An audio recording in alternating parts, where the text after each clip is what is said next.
Great. Brent Eubanks, FinOps architect at Wayfair. Been in FinOps community ever since it formed, contributing a lot of work. The latest work is with agentic governance. So we're going to talk about some of the stories today. I'm going to tell you what we're doing at Wayfair, hand it over to Sonny for that. So one of the things that we're looking at is when we're looking at AI, the costs, can we use AI to fight or govern or control or optimize AI? So when we were building the information that we wanted to share with you guys, that's what you're going to hear today. How can we use agents for the benefit of making sure the value, the governance, the operational maturity, how can we use that? So one of the things we're looking at is when the AI workloads are running in cloud or the spend is volatile and expensive, AI is writing more infrastructure as code. Our developers are using AI to write more code. So it's really this perfect storm of there's a lot more people that are having very expert recommendations come out. The software developer has never had more things coming at them. So you have to do this for governance. You have to do this for tagging, this for a cost anomaly, this for quality, this for compute recommendations. So the software engineer is really getting inundated with all these FinOps scopes that we come back to them with. So how can we shift that and make it a little bit easier? And I call that being downhill. So at Wayfair, we're trying to make our engineers feel like governance is downhill, not governance as a police or a blocker. So one of the things that we look at is when we do the playbook, quick question, how many of you guys have actually heard of a policy engine or have a policy engine working at your enterprise? Like Open Policy Agent, Cloud Custodian, HashiCorp Sentinel. Okay, so a few of you guys. Okay, so what these policies engine allow us to do is to say, as security, they'll usually have one. So security had their own tool that they would use, but no one else really knew about it. It wasn't for anyone else. And then in finance, they were still maturing in pre-crawl phase. They had a little bit of governance, but it was built into their sheets or their way of work. It wasn't an automated fashion. In engineering, we have like GitHub Actions, we have IAM permissions, quotas we can set. So they were pretty good. And then in FinOps, we had a lot of opportunity to like, hey, we're trying to make people tag, but can we enforce it? Instead of shouting, saying don't do it again, can we turn something on that will prevent or auto-remediate, right? How can we make it downhill so the engineer doesn't have to click 1,200 old snapshots? So we didn't have one shared playbook or one tool. So what we wanted to do is say, all right, imagine an engineer saying, oh, please give me more governance. Like that's what he needs, right? So no one ever said that. And so that's like the t-shirt and everything was like, every time I go into one of these companies, no engineer ever asks me, please give me more governance, right? So what we're trying to show you today is how can we make it feel downhill for them?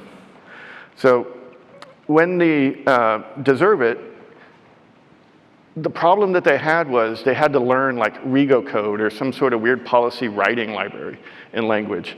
So we would deploy this tool and say, oh, well, it's by you. You have to go figure out what policy and what you want it to do, learn this code, implement it, maintain it, right? So it was a very heavy lift cognitively, took a ton of time, rollouts took years. And so now what we're trying to say is working with Stacklet, we're building this approach to where it says, well, let's do it with them. And then how can we do stuff for them? So can't you just come back and say, what does the developer get as value? So we could automatically remediate like old snapshots or unattached disks or being able to speak a policy from the governance committee into their tool. Instantly now it finds all the resource violations with a cost impact. I'm not a coder, I didn't have to write code, but we could speak it. A couple minutes later it runs. We see what that tactic can produce for the company, and then we can go decide, you implement it however you want. I don't care how you implement it, but we can speak a policy into existence now with AI, get a resource list of violations with a monetary value or some sort of maturity or risk score. So the next thing is, as we unlock more value, I can only go so far as the FinOps architect. So we brought in 300 plus policies on day one. So from day one, I got to see the estate, right? Now it's saying, how are we going to make it go? How does the governance way go into each Wayfair engineering department? Some teams and apps are very strict. Most are very lax. So they go and do context in their own way. So when we lay out the policy, we're saying, oh, well, now you should go do it your way. What's the right age of a snapshot that should be cleaned up? Do you want to delete it instantly, or do you want to notify for 7 days and then mark it, and then take a snapshot and then delete it? So they get to do it their way, and that was always the hard part. That was hard to do. It was a lot of code, a lot of boring work, right? So when we get down into the next level, which is workload resource, now we can say, hey, we had these base policies. This is the general department policy, but this one workload is kind of unique. And so how do we enable them to write their own governance to make sure they adhere and they don't blow up the bill accidentally, right? That's kind of what we've been talking about with tokenomics, guardrails, make it feel downhill, right? All these engineers, they got so much going on. They make one config change, or the AI made a code change, and next thing you know, they're blowing up 10, 40, 50 grand a day. And they're like, God, can't you help me, right? Why do I have to watch it or create another alert somewhere? So when we start talking about hierarchical policy structure, we wanted to create this graphic to say, it's not about me being a policy admin. It's about enabling, right? Like JR said, I don't do FinOps work. I drive others who own the workloads to do FinOps. And so what are we going to give them to enable them to go do that and make it easy and quick? And so when we're saying, I did org A, now we need to go roll it out. So this is where we're at today. We're getting this rolled out so that they can go do their policy. Do you want it to detect and fix? Do you want it to prevent with a human in the loop check? What's your threshold of that thing? Is it $1,000 a day, 10 bucks a day, right? So they have to put their own context in. And then at the bottom, it's saying, you will have multiple abilities to put this on a resource or a condition, and we call them bindings. So you bind a policy to something, right? And so that's what Sonny's going to go into. So the savings snowball, why'd we do this? Why'd we invest in this tool? What did I sell my boss and my finance team, the CTO? Why would they invest in a tool versus an open source version? Well, it's opportunity cost, it's engineering priorities, right? So if it would have taken us 9 months to get 300 policies written and in, well, I did it in 2 days. So what's the opportunity cost there back to the forecast? Why wait? Or another one we did was we said, no more sandbox accounts, no more sandbox projects over $500 a month for Vertex. So I spoke the policy, the next morning it ran, we found 20 sandbox accounts that were way over $500 a month. So it's that opportunity cost to turn an idea into an opportunity and a discussion, right? And then, would you like to prevent that in the future from ever happening again? That's called spend avoided, spend deferred, right? Why do we only have to remediate it once it's launched? So we have to do the accounting in both ways. So when I work with the existing bill for actuals, that's a spend reduction. When we go into the forecast and we say, we don't need this many million in 2027, 2028, we're going to back it down because we put governance in. That's the spend deferred, right? So finance will do that in the future. So when we look at the policies being set, now I'm going to turn it over to Sonny to kind of help you guys dig into the how and what they do with the features. Yeah, thanks, Brent. So you now have a list in your head of potential areas of improvements and policies that you may want to apply. The first thing you have to do, maybe just a show of hands, have you ever used an AI agent to one-shot a code base and just get exactly what you want? Probably not. You usually have to do some amount of fine-tuning. You have to provide context to the AI. In this case, the context that you need for FinOps and policy governance and cost governance is, what kind of policies do you have? What type of configurations do you have? Are you running all of your infrastructure as code through Terraform? What's your cost? What's your tags? And what's your asset inventory?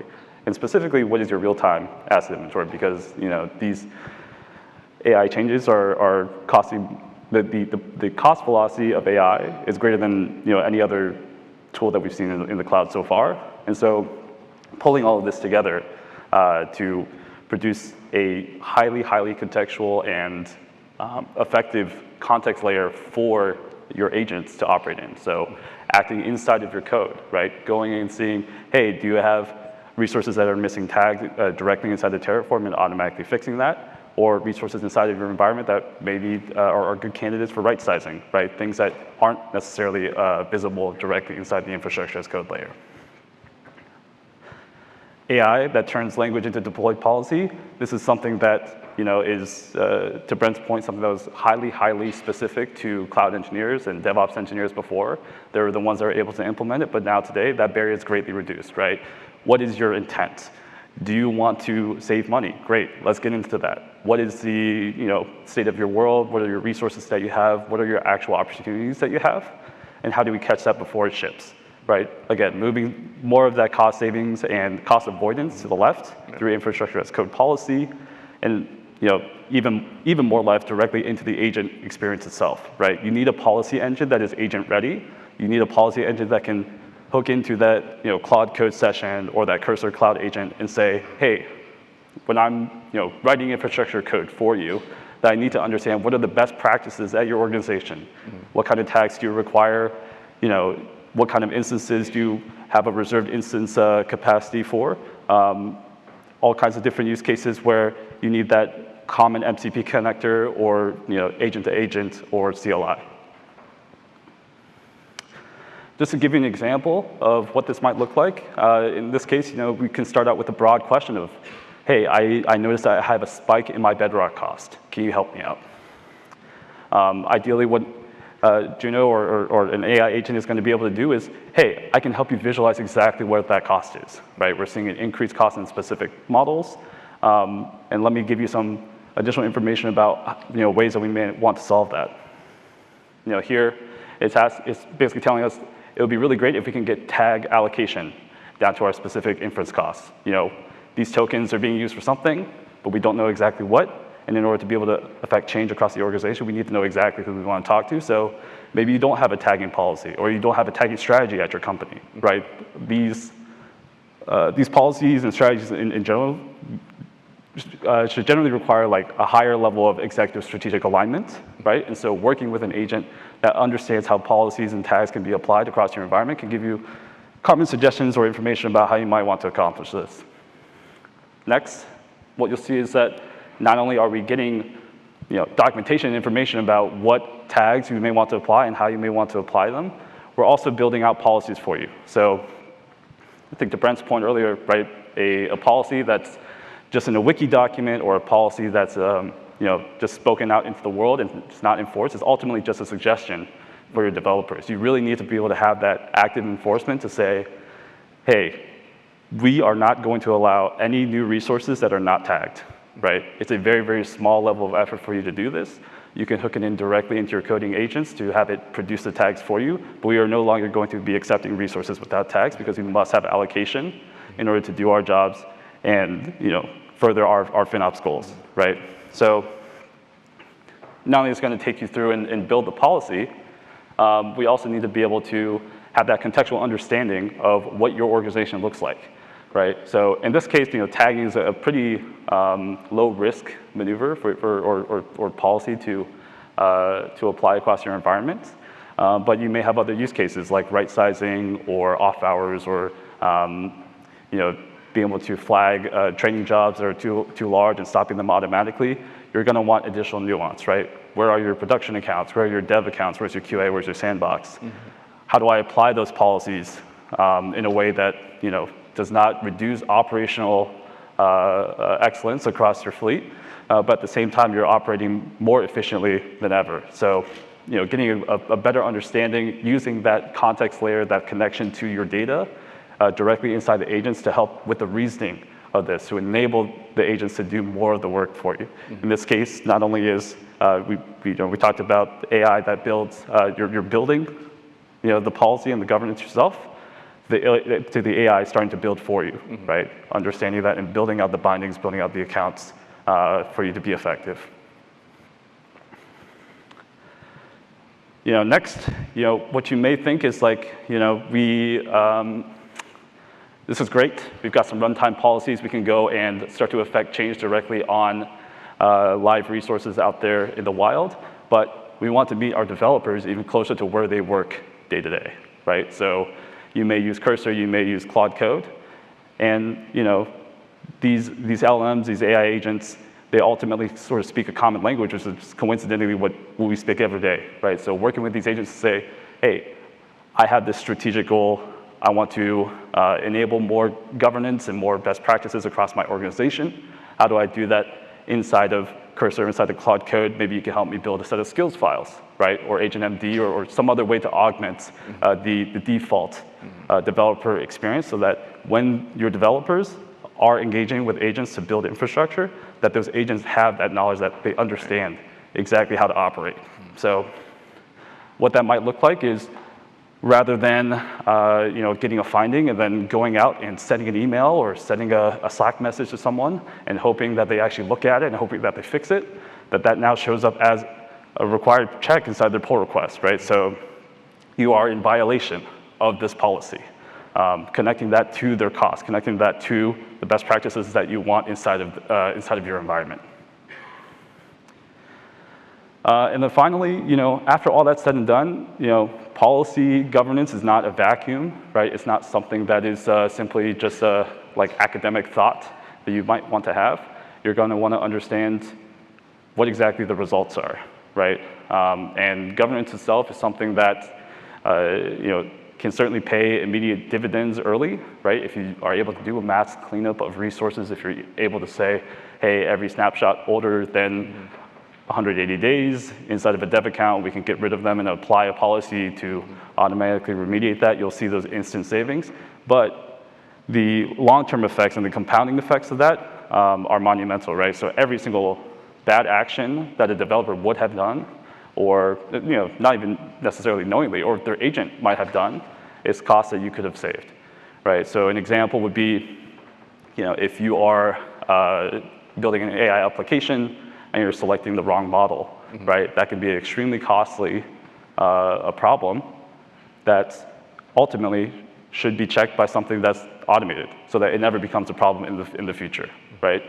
And here, asking the agent, how exactly am I doing as a result of these policies that I've implemented? How much cost am I allocating now? And not only are you able to allocate those costs, but also compound that later on to say, hey, now that I have my costs allocated, I can start to have those conversations with those resource owners to dig into even deeper cost savings down the line. So after all that's said and done, how do we measure, right, the value that we get from governing agentically? One is cost avoidance, right, the guardrails that prevent spend. Two, the waste removed. And three, the engineering hours saved, right? You're already looking at how much more efficient developers can be with Claude Code and Cursor and all these other LLM-driven development tools. But they're probably spending a decent chunk of time reprompting and trying to make sure that it's doing the right thing. Can we inject that context earlier in the life cycle so that it's not, they're not wasting cycles and tokens trying to deal with the LLM doing the right thing, and also later on they don't have to come back and fix all their mistakes that they've had before. So that is everything that we have today. I think we may have some time for some questions, but appreciate everyone coming out. Yeah, thank you.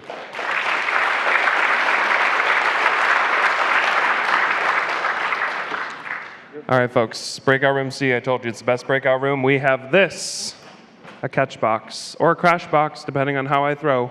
It is padded. It will not hurt you if it hits you, and my aim is terrible. Who would like to start with the first question for Sonny and Brent? Ready?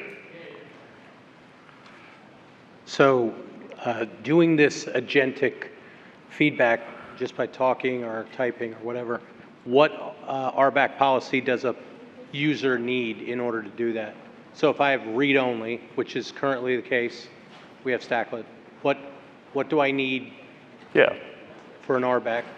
Yeah, so the question was around the RBAC and engaging with these agents to build out policies for you, deploy those policies. Really what you want to do is make sure that you're delegating that permission out to the people that have the most context inside their organization and have the most buy-in, right? To what Brent was saying earlier about being at the top level and wanting to enforce a sort of baseline set of policies like tagging, right? It's great that it can allocate costs, but more of the deeper saving is going to come from the actual resource owners and closer to the actual teams that are managing those resources, right? So from an RBAC perspective, you're able to very easily define who has permission to deploy policies where, and then the agents are ultimately acting on behalf of you as that identity, right? And so they'll have that limited scope of permission to only the sets of accounts that they want to operate in. So we're just setting it up. We're relatively new customers. What I'm really asking is what permissions would I, as a FinOps practitioner, need in order to use this to set policies for the entire organization? That's really... Oh, yeah. So inside of the user management window, we opted to go with like a default user only. So they can only see the policies. They would have to go through some internal training before we convert them to a policy creator or an admin or a super admin. So we default everyone to that just because these tools are so powerful. They have to go through me in order to get some access. I just want to make sure that they need a little bit of a driver's license because they could bring down large systems.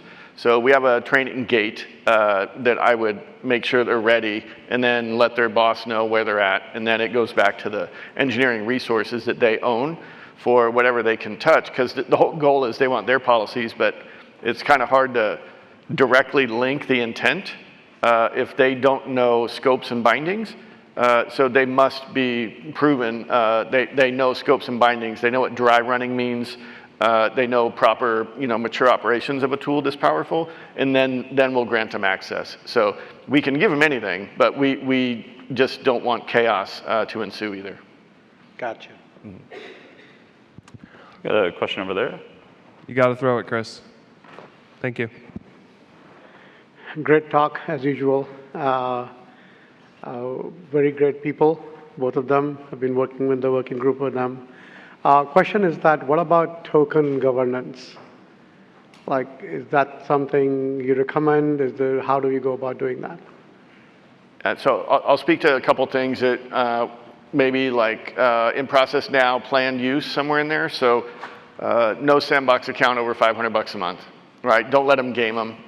They may not know, but then also, how do we find it with Stacklet? And then the enforcement, I work with the ML AI team or the other platforms teams.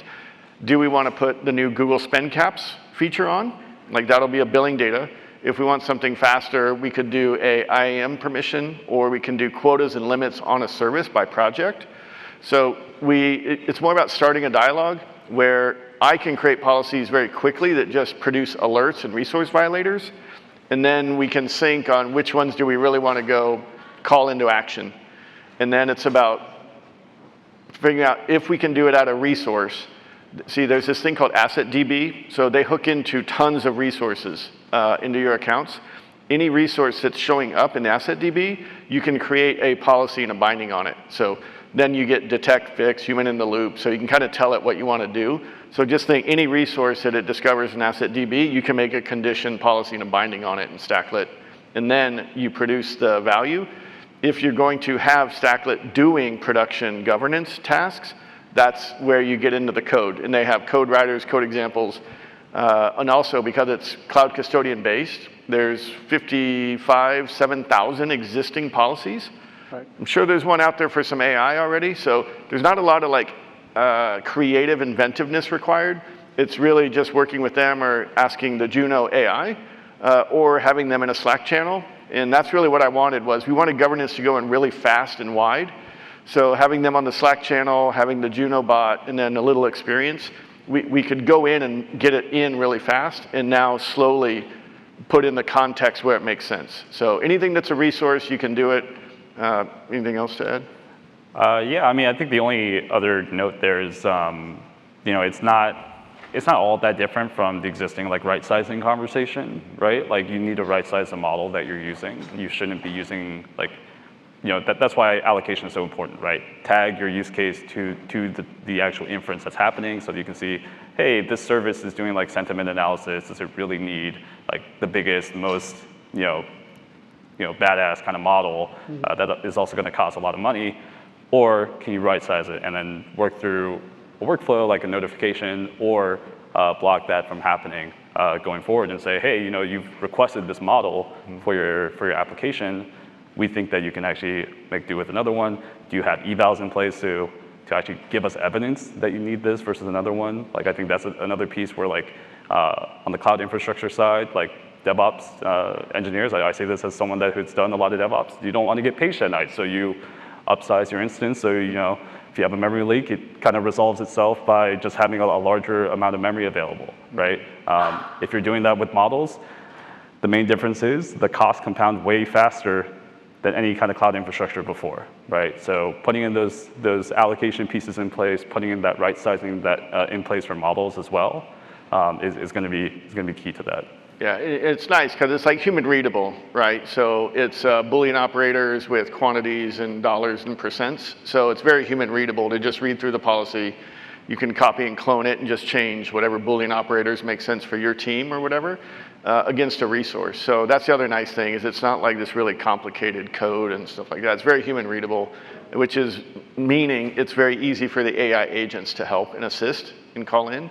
So yeah, it's very flexible. Any Boolean operator of any other thing that you would want a policy and govern, like it's all about the trigger, and then once it triggers, then what, right? So you can describe in the policy or ask the AI is what he's showing you here today. So it's super flexible. There's not very many limits, but within there, like you just got to be careful that you're not writing a bunch of policies like, hey, don't watch for Gemini 2.5 Pro. Well, they're going to obsolete that in a few months. So now you got a policy out there that doesn't really do anything, right? So the other one is the speed and agility. How do you trade off, right? So maybe some folks want it, some don't. So it's really just having like a roadmap to communicate. These will be coming in this future day, right? The worst thing is surprising people with a new blocker. So anything that's going to be a blocking policy or a pipeline level policy, that has to go through a committee. If it's something really quick, just alert only, I can just create it and write it ad hoc, or anyone else. Anything that's going to be a pipeline, bigger impacting or blocker event or human in the loop new thing, we got to go get approvals. Just it's more awareness and planning so that no one's surprised. Thank you.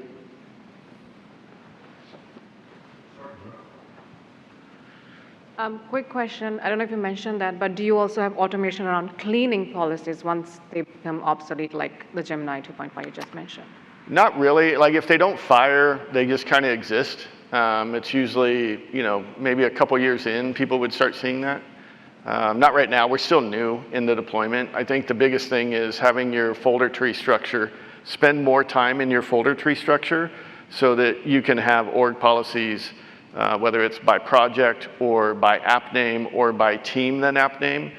If you can have your folder policy tree better, it's much more human navigable so that they know and they don't get lost. Like I was showing you the org policy levels here. Make sure that you guys are ready to do it and just use the design experience from them on, hey, this is how our company hierarchical will go. That's probably the best advice. So there's not really like limits or worries about cleaning them up. If they run them, that's fine. Because we want them creating them, right? I don't want to create 1,000 and no one uses them. We want it to actually be doing work and producing value or guardrailing. So typically those are refined, go into a backlog or a curation step, but it's usually 12 months, 18 months after you onboard. Okay, Yeah, no. I would also say that policies in general are pretty evergreen for the most part. Okay. Like you'll always want to have tagging, you'll always want to have right sizing, you'll always want to, and outside of the FinOps context specifically, you'll also want encryption and you'll want, public access to be blocked. Like these are sort of things that, obviously with policy you can do specifically FinOps use cases, but I think what's interesting about AI is the speed at which things are changing, and that's why I think to your point, like when did they become obsolete, is that everything is moving way faster than it ever did a year ago or 2 years ago. But yeah, I would say like for the most part, keep the policies related to specific intent and adjust when the technology changes, right? But the intent is still going to be there. I still want to right size. I still want to, save money, right? Correct, exactly. My question was really about how easy is it if, if things are changing fast for us to go and then edit the policies or have automation for cleaning up or editing the policies. Yeah, it's pretty easy. I mean, in the admin interface to go back and see, I think there's last policy run, last policy violations found. So there are some tools we can use to go see last time we had a violation on this or not, or who checked in and updated it, or who ran it. Another one is, here's a real example, is they have a tactic called unused like BigQuery tables, but we have a much more sophisticated BigQuery analyzer. So I don't want that policy to fire and go out because they need to be using this thing, which is way more sophisticated and advanced than theirs. So that is a reason why we would pull down a policy today, because we have some other recommender, advisory, bot, agent, higher value, more technically superior recommender tool. So that way, if it's coming in as a cost savings recommender, you don't want your recommender feed conflicting with each other, or one is calling it an unused table, but it's actually not. Someone's calling it a duplicate table, but it's not. So we've been building a lot of new Google items, specifically around different tactics, so that we could get value quickly or find it. And we're also doing a lot of governance work and guardrailing. So some of the cost savings items are to make sure we're getting value out of the Stacklet investment, but also make sure it doesn't overlap and cause confusion in the organization. Yeah, thank you. Yeah, I just have a question around the cost avoidance side. So I really like the idea of being able to save money before it gets spent. Is there a way that you are able to report on that? So when we go to finance and are able to say, by the way, by doing these things, we have not spent this amount of money. Mm-hmm. Mm-hmm. Yeah, so we did that for the anomaly detection solution. So we didn't have much anomaly detection system last year. So when you go to sell it internally, why do we need to invest in this product? It's not a huge issue, but it has been randomly, and we think it's going to get worse. As AI builds new code and makes changes, we're probably going to have more anomalies. So we did like a 7-day advance thing of, it would have ran for 7 days before someone caught it before, now we can catch it the next day. So think of it like that if you multiplied how many anomalies you're actually getting, that's cost avoidance that we did achieve. So you have to model it forward to present the value. So let's say that the budget is 10 grand a month, and they're already forecasted to get to 20 grand a month and then 30 grand a month, month 12, month 24. So when we implement governance, you can see the step down effect. And then you can see that the rate of climb is now lower. So when they say it's not going to be 20 grand a month, it's because of this tactic going in. Now it's going to be 15. And then now it's going to be 20. So you get to deduct those savings off the forecast because you put in the tool times 5,000 policies, right? So that's what you're trying to do, is come in and they'll help you identify like the top 50, top 100 policies. Where can we get the quick wins, and then where will we guardrail? And it's the guardrailing to say, not only is it a savings, but let's say you do an automated cleanup of unattached disks and old snapshots. If you don't have a policy to prevent it, it will leak back and they'll just recreate. So you may call it a savings, but it leaks back into the forecast and then you're over forecast. So that's the other thing, is we can do a spend reduction tactic, but without governance to prevent it from drifting back to ugly, you're going to miss the savings. And that was just from experience. It was really hard to find all that with all the dynamics. So that's probably the biggest value with finance, is saying they don't really like that, right? They want to know, just tell me what the forecast will be. But for the accounting of FinOps, what's our value to the business? We know that if we release forecast, they can go fund other projects. So the big thing with AI is if we enforce batch instead of streaming, that's a very easy one policy thing I can find, but engineering wise, it may be really hard. So I got to go back to finance and say, that is worth 100 grand a month. They're not going to act on it for 8 months. Maybe someone can escalate it, make it go faster. And then they implement it and it's worth 200 grand a month.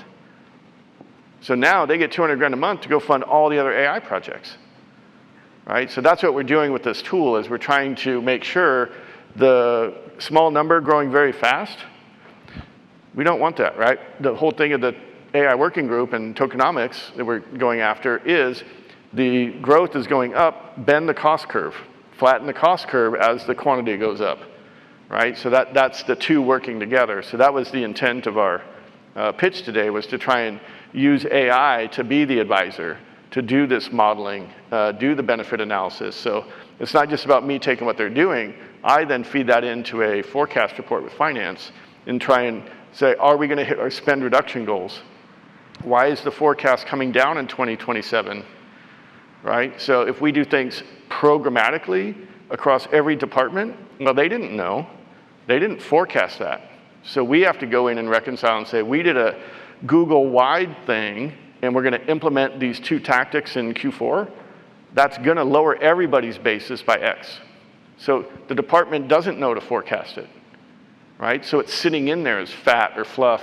So we need to go refine it and work with finance to make sure we're saying, hey, these are the big tactics that are going to roll out. If we enforce this, here's the benefit. So make sure the forecast is matching. We don't want a big forecast variance too low, right? That's not good either. So hopefully that answers your question. Yeah, just to chime in, I think the other way that I think about this, obviously there's the hard dollar, like you can project out how much you would have spent, and you could calculate that as the cost avoided. But another metric that we like to think about is mean time to savings, right? So the cost velocity of AI is something that we've talked about, but there's also the velocity of your engineering teams to actually address the problem, right? What I hear from a lot of not just our users, but just in general, like the FinOps community, is that visibility and building out charts and dashboards, that's not really the bottleneck. The bottleneck is driving that actual action inside of the code base, inside of your cloud. At scale. At scale, exactly. At so a very large scale, yeah. Implementing policy enforcement, implementing best practices everywhere dramatically reduces that from, I would say like on average, like a FinOps finding can probably take like weeks to months to realize. With active, policy enforcement, it's literally seconds, right? Somebody launches something with the wrong instance type, you can immediately flag it and stop it, right? Order of magnitude of seconds versus weeks or months, that's savings that is just going to compound significantly going forward. Thank you. Good luck. So have you guys got into like a situation where a policy actually increases cost? Let's say you get some requirement from like your security team and, oh, now you need to change this from this SKU to another one. Does it give you this impact, the cost impact that this change can bring to the environment? I'd say more like the CIS, the security policies, a lot of those we got to turn on extra logging, or there's some sort of perf goal. And so the perf goal just overrides some of the other stuff. That could cause it. Some of it is, there's like a latency throughput, like you need to use a certain family size, and they weren't. So it's not necessarily a bad thing. Most policies, though, are written for don't do anything wrong. I call them boss and housekeeper. So a boss policy is something that the business wants you to adhere to. It could mean it must be performant first over capacity or cost savings. So if it's a performance first policy triggering on a observability metric against a resource, right? Like it could make sure it does that. So that would increase cost. Or if you see a lot of out of memory restarts, you probably don't have your memory requests and limits set high enough.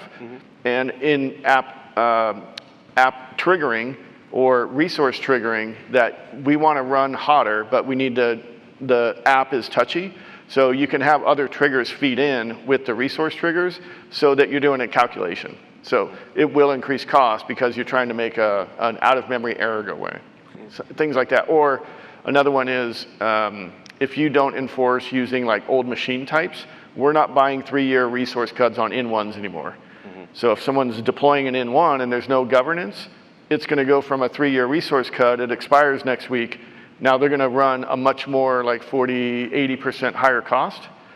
So it goes up unless you enforce it. Now they might switch to a new, bigger machine, which whatever, but the whole goal is we also don't want to have them do something that would increase cost without them controlling it. Like they don't control the CUD purchase.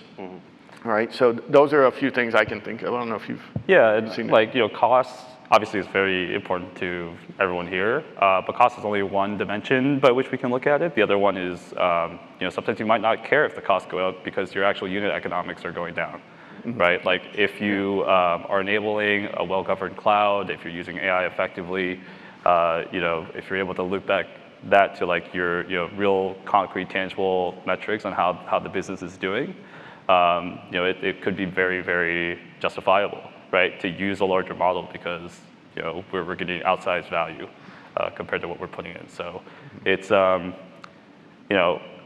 we could certainly concoct like some kind of like crazy policy that goes and resizes everything to like maximum sizes or something. But obviously, like you'd be using your own discretion. You have your own goals here around like saving costs and stuff.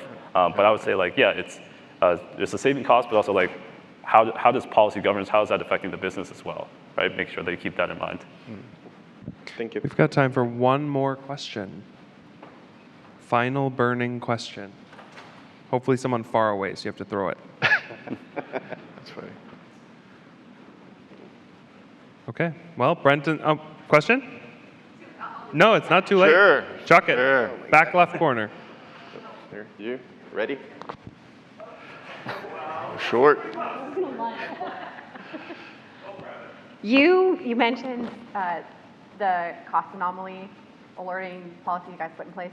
Do you capture the cost avoidance from anomalies identified and then remediated? And how do you go back and like find the ones that were not in fact an anomaly, or this is something that we expected and it was going to go down anyway, versus the ones that you remediated and you actually have avoidance from that?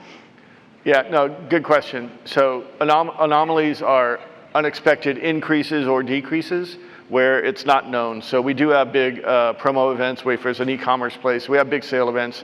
Everyone knows when we rolled out the tool and the product, ignore anything on a big promo scale-up day. So everyone kind of knows that these may trigger.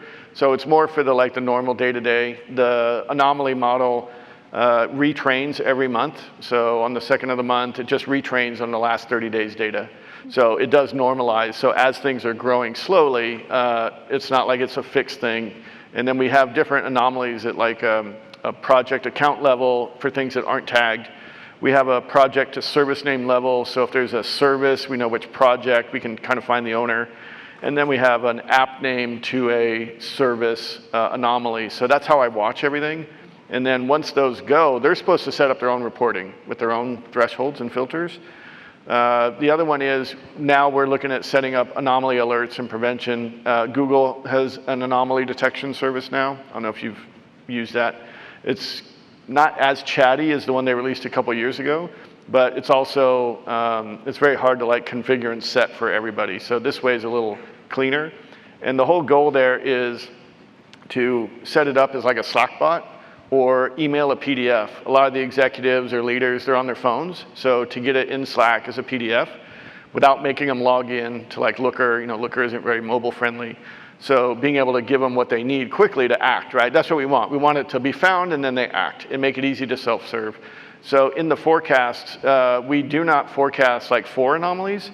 We do forecast for promo events, known spikes, known increases, things like that. So if there's a big one, we can go back and use it in the postmortem. We can talk about how are we going to prevent it with logging observability data near real time. And I just heard from Sarah this morning that the billing files are coming in within minutes or hours now. So typically it was 22 to 38 hours. So I'm interested to verify that claim. I don't know if I'm seeing that data yet. Hey everyone, producer Andrew here. Thanks for watching. Check out the rest of our channel for more FinOps content. Like, subscribe, and leave questions and comments for our speakers. We appreciate your support.